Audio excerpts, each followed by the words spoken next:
HOA Karen's next stunt involved letting hunters onto my ranch. Apparently, she thought it was a fun idea to invite her friends for community hunting without so much as asking permission. What she didn't realize was that my ranch wasn't just a private retreat. It was home to protected heritage bulls, animals that had been carefully bred over decades and were legally safeguarded under state and federal laws. I first noticed the chaos when my security cameras picked up headlights and trucks driving through the pastures.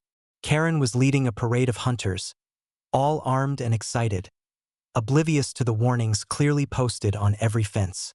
"This is for the community," Karen shouted over the roar of engines. I grabbed my binoculars and approached on my ATV, making sure to remain visible but careful not to spook the bulls.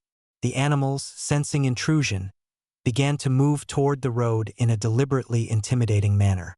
These were no ordinary cows. They were massive, alert, and highly protective of their territory. When I finally confronted Karen, she was mid-rant about safety regulations and community rights. I calmly held up my hands. "Ladies and gentlemen, these bulls are protected heritage animals. Any harm to them is a federal offense. You are trespassing. Leave now, or you risk serious legal consequences."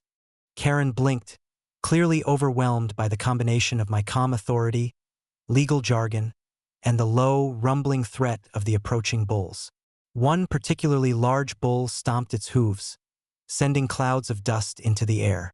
The hunters froze, their bravado evaporating like morning mist. By the time the police arrived, yes, Karen had called them again. The situation had escalated into what could only be described as her own folly meets legal reality.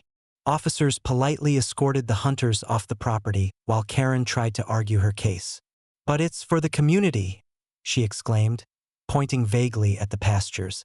I handed the officers a copy of the ranch's legal documents, breeding certifications for the bulls, and a friendly reminder that any future intrusion could result in heavy fines or federal charges.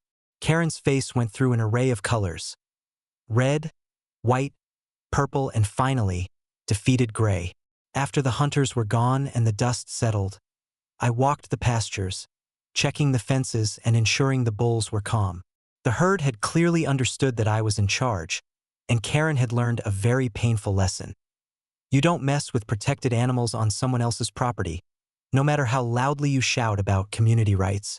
Later, I watched from the porch as Karen retreated, muttering to herself about lawsuits and how she would teach me a lesson next time.